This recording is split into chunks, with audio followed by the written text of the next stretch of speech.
சேலத்தில் பல நூற்றாண்டுகளாக தலைவெட்டி முனியப்பன் என்கின்ற பெயரில் வணங்கப்பட்டு வந்த சிலை புத்தர் சிலை என்பது உறுதிப்படுத்தப்பட்டு உள்ளதால் அந்த இடத்தை தொல்லியல் துறை தனது கட்டுப்பாட்டில் எடுக்க வேண்டும் எனவும் புத்தருக்கு பூஜை உள்ளிட்ட சடங்குகள் அனுமதிக்கப்படக்கூடாது எனவும் உயர்நீதிமன்றம் உத்தரவிட்டுள்ளது. சேலம் அரசு பொது மருத்துவமனைக்கு எதிரில் இந்து அறநிலையத்துறைக்கு சொந்தமான தலைவெட்டி முனியப்பன் கோவில் இருந்தது. பல நூறு ஆண்டுகளாக மக்களால் வழிபாடு செய்யப்பட்டு வரும் தலைவெட்டி முனியப்பன் சிலை புத்தர் சிலை என நீண்ட காலமாக சர்ச்சையும் நீடித்து வந்தது.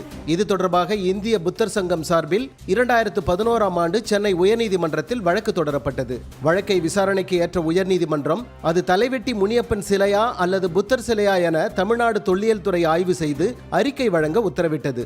ஆய்வு மேற்கொண்ட தொல்லியல் துறை தலைவெட்டி முனியப்பன் என வழங்கப்படுவது புத்தர் சிலைதான் என்பதை உறுதிப்படுத்தி அறிக்கை வழங்கியது.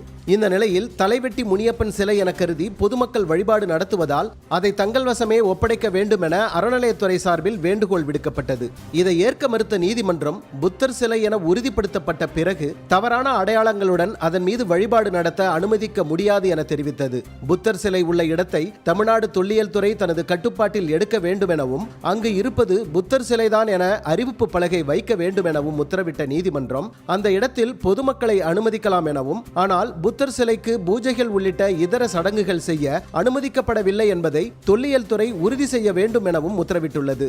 நாடு முழுவதும் பல்வேறு இடங்களில் இப்படித்தான் புத்தர் சிலைகள் இருட்டடிப்பு செய்யப்பட்டும் அழிக்கப்பட்டும் வந்தது குறிப்பிடத்தக்கது.